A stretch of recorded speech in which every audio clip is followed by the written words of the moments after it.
Independent woman. Independent woman कौन होती है? क्या इंडिपेंडेंट वुमन इतनी भी बाकी औरतें हैं, इनके लिए क्या उम्मीद की एक किरण है? क्या इंडिपेंडेंट वुमन का मतलब ये है कि वो हर जगहों पर खुद को दूसरों से बरतरी हासिल करे? क्या इंडिपेंडेंट वुमन आने वाली औरतों के लिए एक रोशनी का सबब है? या फिर इंडिपेंडेंट वुमन आने वाले औरतों के लिए नहीं बल्कि तमाम मुआशरे के लिए एक थ्रेट है? और आज हम इस पर रोशनी डालने की कोशिश करेंगे और देखेंगे कि आखिर पूरा का पूरा माजरा और सोच क्या है इसके पीछे। 4 पैसे कमा के आपको लगता है you are a strong independent woman, तो मर्द तो पता नहीं कब से कमा के आपका बाप कब से कमा के आपको खिला रहा था। तो वो तो स्ट्रॉन्ग इंडिपेंडेंट मैन हुआ, उसे तुम्हारी ज़रूरत नहीं है। तुमने 4 पैसे कमा लिए तो तुम इंडिपेंडेंट भी हो गई और स्ट्रॉन्ग भी हो गई। अस्सलाम वालेकुम, welcome to another episode of Chalo Soche. आजकल एक कंपटीशन सा और नैरेटिव सा बिल्ड हो चुका है। लड़कियां ऐसी होती हैं, लड़के ऐसे होते हैं। जैसे एक दो टीम्स बन चुकी हों। एक टीम लड़कों की और एक टीम लड़कियों की। दोनों एक दूसरे के बारे में कोई ना कोई नैरेटिव जरूर रखते हैं, एक दूसरे की नेचर के बारे में कोई ना कोई नैरेटिव जरूर रखते हैं। मगर सवाल यहाँ पर यह है कि क्या सच में ये एक वॉर है? एक ऐसी वॉर जिसमें किसी एक जेंडर को या फिर किसी को गलत साबित करना हो। बात यहाँ पर इक्वालिटी की है या फिर एक दूसरे को गलत साबित करने की है? आज हम इस पर बात करेंगे। चलो थोड़ा करीब से समझने की कोशिश करते हैं। मैं एक ऐसी चीज का नाम लेने वाला हूं जिसके बाद हो सकता है कि ये वीडियो आप आखिर तक देखेंगे और जरूर देखेंगे। फेमिनिज्म। फेमिनिज्म क्या है? चलिए इसको थोड़ा सा हिस्टोरिकली देखते हैं। 1848 में कुछ औरतें एक साथ होती हैं अपने कुछ हकूक हासिल करने के लिए, और वो हकूक होता है राइट टू वोट। मतलब 1848 से पहले यूएसए में औरत को वोट कास्ट करने की इजाजत नहीं थी। 1848 से पहले किसी भी औरत को कोर्ट में गवाही देने की इजाजत नहीं थी। इसी तरीके से बहुत सारी और चीजें, मतलब इसका यह है कि औरत की अपनी आइडेंटिटी कोई भी नहीं थी, ना इकोनॉमिकल मुआशरे में, ना लीगल। इवन उनको अपना वोट का हक, अपनी चॉइस का हक भी नहीं था। इसी तरीके से कुछ साल बाद, तकरीबन 30-40 साल बाद, एक और वेव आती है जिसका नाम है second wave of feminism. First wave of feminism right to vote, second wave of feminism जो मैं अभी आपको बताने वाला हूं। और उस वेव में इकोनॉमिकल आइडेंटिटी, सोशल आइडेंटिटी औरत को हासिल हुई। अब फास्ट फॉरवर्ड करते हैं इस मुआशरे में आने तक के लिए। ये फेमिनिज्म बेसिकली है क्या? अब फेमिनिज्म की जरा डेफिनेशन देखते हैं। फेमिनिज्म की डेफिनेशन कहती है कि it supports the equality of gender. अगर इन सारी डेफिनेशंस को देखा जाए, ना मुझे इख्तिलाफ होगा, ना आपको इख्तिलाफ होगा, ना ही मेरा ख्याल है किसी भी दुनिया के अक्लमंद इंसान को इख्तिलाफ होगा। इस डेफिनेशन को देखकर किसी को भी इस डेफिनेशन से इख्तिलाफ नहीं होगा। शायद ही कोई हो जिसको इस चीज़ से इख्तिलाफ हो। मगर आजकल के मुआशरे में इसको किस तरीके से प्रैक्टिस किया जा रहा है, मैं आज इस पे बात करना चाहता हूँ, स्पेशली इसको पाकिस्तान के पर्सपेक्टिव से। जिस दिन ये मैं एपिसोड रिकॉर्ड कर रहा हूँ, पाकिस्तान के कई शहरों में एक मार्च निकाली गई है, जिस मार्च का नाम है औरत मार्च। औरत मार्च का लफ्ज़ सुनकर जितने भी काफ़ी मेरे भाई लोग हैं, जितने भी मर्द हज़रात हैं, उनके कान औरतों से पहले खड़े हुए होंगे। क्योंकि औरत मार्च का आइडिया बेसिकली काफ़ी लोगों के ज़हन में कई अलग तरह का है, और उसकी वजह क्या है, वो भी मैं आपको बताता हूँ। औरत मार्च में सबसे पहले आप जाकर अगर देखें कि किस तरह के लोग और किस तरह की चीज़ों पर बात करने के लिए इकट्ठे होते हैं, वो चीज़ें बड़ी समझ से बाहर है। मेरा जिस्म मेरी मर्ज़ी। सिमोन दी व्योर ने एक किताब लिखी थी, द सेकंड सेक्स, जिसमें उसने इस चीज़ को सबसे पहले इंट्रोड्यूस किया था। और जिनकी अपनी पर्सनल ज़िंदगी का पर्सपेक्टिव ये है कि ना वो शादी पे बिलीव करती हैं, ना वो बच्चों पे बिलीव करती हैं, बल्कि ओपन रिलेशनशिप पे बिलीव करती हैं। वो ओपन रिलेशनशिप को प्रमोट करती हैं। चलिए दोबारा औरत मार्च पर आ जाते हैं, जो कि पाकिस्तान में प्रैक्टिस की जाती है। यहाँ के उठाए हुए उन राइट्स के बारे में जो ज़्यादा से ज़्यादा हाइलाइट होते हैं, उनके बारे में बात की जाती है, जो कि पोस्टर्स पे होती है बेसिकली। उसमें सबसे पहला तो मैंने आपको बता दिया। मेरे ख्याल में ज़्यादातर औरत मार्च ऐसा कभी-कभी महसूस होता है कि this is not basically for the rights of women, but it feels like elite kitty party, जहाँ पर गेट टुगेदर होती है और वहाँ पर तरह-तरह की बातें करके एक दिन गुज़ारा जाता है। बात को आगे ले जाने से पहले मैं इस चीज़ को कंडेम करना चाहूँगा, जो कि औरतों की एक एक्टिविस्ट है शीमा किरमानी, उनको अरेस्ट कर दिया गया, उनको अबडक्ट कर दिया गया। ये उनके कानूनी हक को छीनने के बराबर है। और मैं और चलो सोचे का प्लेटफ़ॉर्म इस चीज़ की भरपूर मज़म्मत करता है, और हम उनके साथ खड़े हैं इसमें। एक पुरअमन एहतजाज करना, एनओसी हासिल करना किसी भी चीज़ के लिए, ये हर इंसान का, हर पाकिस्तान का बुनियादी हक है।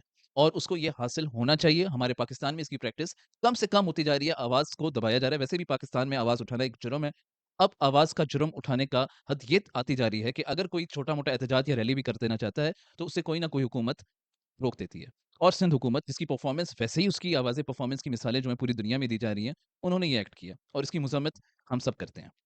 चलें मैं दोबारा टॉपिक की तरफ वापस आता हूँ जिसकी बात मैं कर रहा था। मुझे ये लगता है कि ये एक एलीट क्लास की किटी पार्टी है, मैंने ऐसा क्यों कहा? क्योंकि मेरा सवाल अब जो मैं करने लगा हूँ, हो सकता है आप में से कई लोग ये सवाल कभी ना कभी सोचते हों, पर आपने शायद इनसे पूछने की हिम्मत ना की हो। सबसे पहले ये सवाल अगर किसी से भी औरत मार्च में से पूछा जाए, वो इतने सेंसिटिव होते हैं कि वो इसका रिबटल बहुत ही टॉक्सिक वे में देते हैं।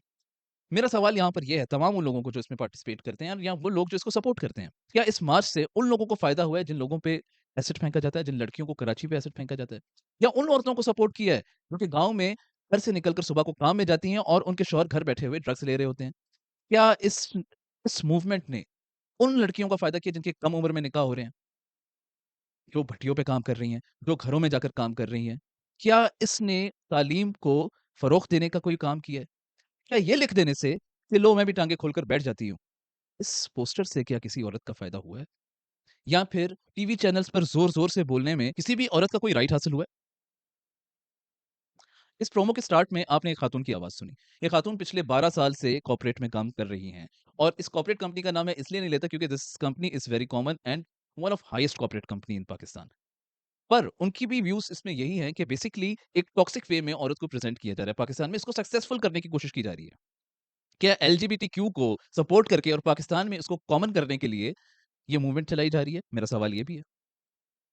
और क्या उससे तमाम जो मसाइल मैंने गिनवाए, जो कि बहुत कम हैं अभी अगर मैं बात करने पे आऊँ, इतने ज़्यादा मसाइल औरतों को होते हैं, उसके मसाइल का हल क्या इन्होंने तलाश किया है कभी? मेरा सवाल आप सब खवातीन से है, इसमें मेरे काफ़ी ज़्यादा टीचर्स भी हैं। मैं चाहता हूँ कि जब आप नेक्स्ट टाइम मार्च में जाएँ, तो आप उन एसिड विक्टिम्स की बात करें, आप उन लोगों की बात करें जिनको तालीम हासिल करने नहीं दी जाती। आप उन लोगों को भी बात करें उन लोगों की भी बात करें, जो कि डॉक्टर बनकर, वकील बनकर घरों में बिठा दिया जाता है कि तुम अब किचन से बाहर नहीं निकलोगी। हम इस चीज़ को क्यों नहीं हाइलाइट करते कि हमने औरतों को सिर्फ़ किचन तक महदूद कर दिया है? हम इस चीज़ पे आवाज़ क्यों नहीं उठाते कि औरतों को हम किसी चीज़ में शामिल क्यों नहीं करते? सवाल बहुत ज़्यादा है, मगर क्या इन सारी मार्च में इन चीज़ों को एड्रेस किया जा रहा है? बिल्कुल भी नहीं। शायद मैं गलत हूँ, पर आप इस चीज़ को कमेंट्स में साबित कर सकते हैं। और अगर आपकी वजह से किसी माइनॉरिटी हिंदू लड़की की ज़बरदस्ती शादी रुक गई आपकी मार्च की वजह से तो मुझे ज़रूर बताइएगा। किसी एसिड विक्टिम्स के घर को आपने सपोर्ट किया तो बताइएगा। किसी शहीद पुलिस एहलकार की बीवी को आपने इस मार्च से सपोर्ट किया है तो मुझे ज़रूर बताइएगा। मैं ये एपिसोड डिलीट कर दूँगा। पर मुझे पता है मुझे इस चीज़ की ज़रूरत नहीं पड़ेगी, क्योंकि ऐसा कुछ हुआ ही नहीं है। सिर्फ़ हाइलाइट्स, सिर्फ़ इंस्टाग्राम की स्टोरीज़, स्नैपचैट, तैयार होकर पार्लर से किटी पार्टी में बैठते हैं, थोड़ी देर प्रोटेस्ट करते हैं, उसके बाद किसी अच्छे क्लब में जाकर खाना-शाना खाते हैं और फिर घर अल्लाह अल्लाह खैर सल्ला। कोई सॉल्यूशन की बात नहीं करता।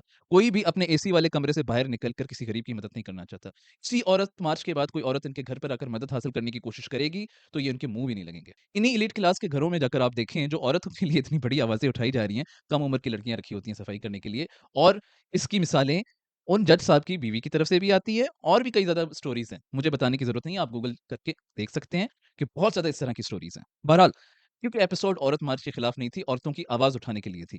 ये मेरी और हर मुसलमान की और गैर मुसलमान और हर इंसान की ज़िम्मेदारी है कि वो औरत की हिफाज़त करे। अब इस पे सवाल ये आता है कि मर्द कौन होते हैं औरत की हिफाज़त करने वाले? तो इस पे भी बात कर लेते हैं। एक सवाल बड़ा कॉमन है, जो कि आप दोस्तों में या फिर कहीं भी आपने बहुत ज़्यादा सुना होगा और वो सवाल ये है, क्या लड़की और लड़का एक जैसे हैं? सवाल तो बड़ा लॉजिकल है, आई मस्ट से। शायद नहीं है या फिर शायद हैं, क्योंकि हम सब इंसान हैं और हम सब इंसान, इंसान बनकर ही पैदा होते हैं। जेंडर की डिवीज़न दुनिया की बनाई हुई है। पर क्या इसमें राइट्स की, हकूक की जितनी भी डिवीज़न है वो डिफरेंट हो जाती है? हम सब डिफरेंट नेचर के हैं। हम सब इंसान डिफरेंट नेचर के हैं। हम सब की नेचर, आईक्यू, सोच, बात करने का तरीका, लहज़ा, कपड़े वगैरह सब कुछ जो है वो हमारे सोशल कंस्ट्रक्शन से बनती है। हम जिस शहर में रहते हैं, जिस सूबे में रहते हैं या फिर जिस कॉलेज या जॉब पर जाते हैं, उसी से हमारा बिहेवियर और हमारी नेचर बनती है। हो सकता है कि जो सिंध में बैठा हो उसकी बिल्कुल डिफरेंट हो और बलूचिस्तान की जब बात की जाती है तो मैं सवाल दोबारा उन फेमिनिस्ट जो कि ये इस तरह के पोस्टर्स और इस तरह की बातें करती हैं, मैं पूछूँगा कि कितने बलूची औरतों का आपने हकूक जो है उनके तक वसूख करवाया?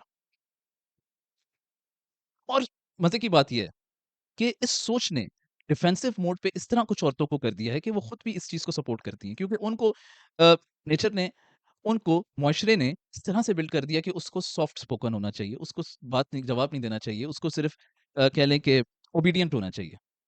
मैं ये बात इसलिए कर रहा हूँ ताकि मेरी औरत माच की बात से ये ना साबित किया जाए किसी तरीके से कि मैं औरतों को खुद से कम समझता हूँ और समझता हूँ कि वो मेरे हुक्म के ताबे हों। बिल्कुल भी नहीं। औरतों को बिल्कुल हक हासिल है कि वो अपना फैसले खुद करें और अपने ज़िंदगी में आगे बढ़ें। हमारे मज़हब में भी हज़रत खदीजा ने अपना बिज़नेस खुद किया था। अपने सारे हुकूक हासिल करके किया था। किसी ने भी उनको नहीं रोका। यहाँ तक कि हज़ूर अकरम सल्लल्लाहु अलैहि वसल्लम भी उनके बिज़नेस से इम्प्रेस्ड थे। मगर किसी भी तरीके से वो उस चीज़ को सपोर्ट नहीं करते थे, ना मैं करता हूँ, ना भी कोई और अक्लमंद नॉर्मल इंसान करेगा, जो कि आजकल प्रैक्टिस करने की कोशिश की जा रही है। मौज़ूद यहाँ पर औरत-मार्च का नहीं है। मौज़ूद यहाँ पर है कि इंडिपेंडेंट वुमन कौन है? इंडिपेंडेंट वुमन की पहचान कौन है? असल में हमारे मुआशरे के प्रेशर्स ने औरत को कुछ इस तरीके से भी पैटर्न कर इस तरीके से भी उनको बना दिया है कि वो सॉफ्ट हो, वो ओबीडिएंट हो, वो हर ज़ुल्म को, हर चीज़ को, हर दुःख को बर्दाश्त करे। बिल्कुल भी नहीं। आवाज़ उठाइए, बात कीजिए, किसी भी ज़ुल्म को सहने की ज़रूरत नहीं है। किसी भी रेप विक्टिम को खामोश रहने की ज़रूरत नहीं है। किसी भी ज़ुल्म को सहने की ज़रूरत नहीं है। ज़ुल्म को सहना इस्लाम में भी डिस्करेज किया गया है। बेसिकली टॉक्सिक फेमिनिज़्म ने औरतों के असल मसाइल को एक डार्क साइड पर छुपा लिया है। जो असली मसाइल हैं, जो असली मसले हैं, उनको कहीं न कहीं छुपा के रख दिया है। अगर टॉक्सिक फेमिनिज़्म ना हो जिसमें सिर्फ़ और सिर्फ़ एक ही गोल है कि किस तरीके से मुआशरे को डोमिनेट किया जाए, मर्दों को डोमिनेट किया जाए, उनको बुरा-भला किया जाए, ऑल मेन आर सेम कह के उनको खामोश कर लिया जाए और किसी की बात करने की इजाज़त ना दी जाए, वो औरतों के असली मसाइल को ख़त्म कर रही है और वो औरतों के लिए खुद मसला बनती जा रही है। टॉक्सिक फेमिनिज़्म में सब औरतों को जज करने पे मजबूर कर रही है मुआशरे को, जो कि ऐसा बिल्कुल भी नहीं है। मैं अपने तमाम उन मर्दों व्यूअर से कहना चाहता हूँ कि यहाँ इस मुआशरे में हर किस्म का इंसान रहता है, जो टॉक्सिक भी है, जिसके अपने पर्सनल एक्सपीरियंसेस ऐसे हैं कि जिसकी वजह से उनका एटीट्यूड चेंज हुआ। और मैं मानता हूँ कि ये जो टॉक्सिक फेमिनिज़्म है, जो कि ज़हरीला फेमिनिज़्म पाकिस्तान की तरफ फैलता जा रहा है, इसको रोकना भी ना सिर्फ़ औरतों की ज़िम्मेदारी है और हमारी भी ज़िम्मेदारी है। और इसको रोकना किसी वायलेंस से नहीं, बल्कि अपने एटीट्यूड को चेंज करने के से ही चेंज होगा। क्योंकि यहाँ पर पैट्रियार्की भी एक्सिस्ट करती है। पैट्रियार्की क्या है? बेसिकली ये उन मर्दों की कहानी है दोस्तों कि जो कि समझते हैं कि वो ही रूल करने के लिए पैदा हुए हैं।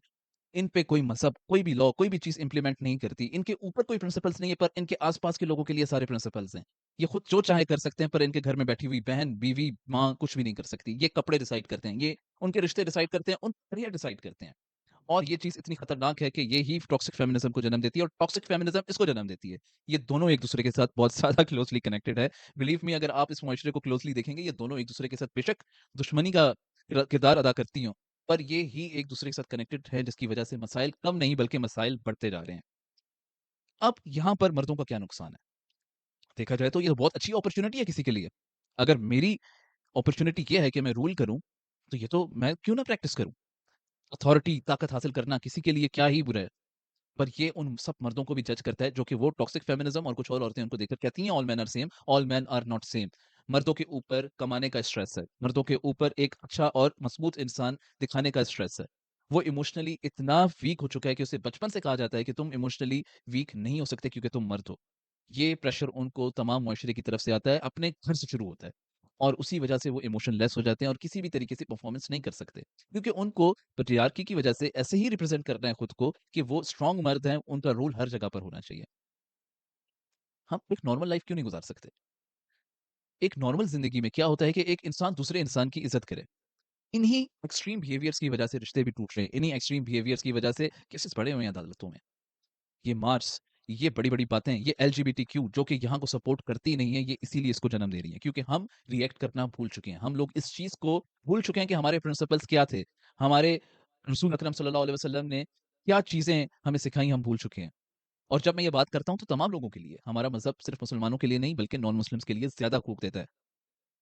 बहरहाल इस एपिसोड को ख़त्म करने से पहले मैं सिर्फ़ ये चीज़ें कहूँगा कि मुझे पता है कि इसमें मैंने तमाम चीज़ें और भी काफ़ी चीज़ें बात नहीं की, जिस पे बात की जा सकती थी। पर उन मेन चीज़ों पे बात की है कि अगर किसी चीज़ का आवाज़ आप उठाना चाहते हैं, तो उसकी आवाज़ फिर प्रॉपर्ली उठाएँ। उस चीज़ को सिर्फ़ एक अपने एलीट क्लास की सोशल मीडिया की स्टोरीज़ तक मत रखें।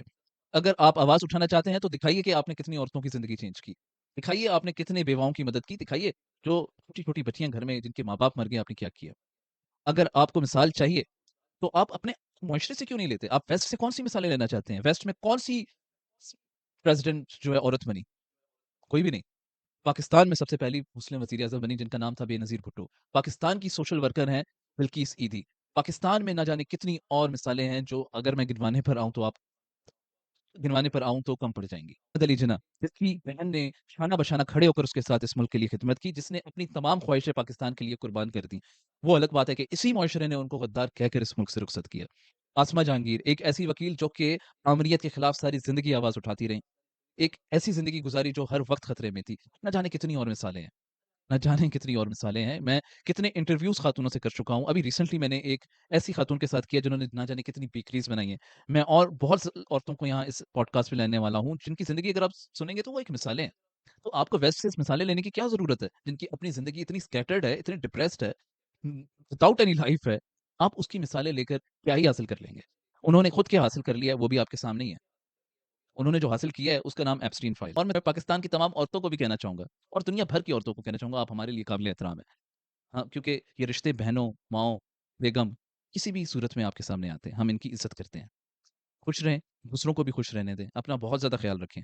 आई होप कि आपको आज का एपिसोड पसंद आया होगा। अगर पसंद आया तो डू सब्सक्राइब एंड किसी भी किस्म का फीडबैक आप कमेंट्स में दे सकते हैं। मेरी लास्ट एपिसोड पे बहुत मज़े के कमेंट्स हैं। हाफ़िज़।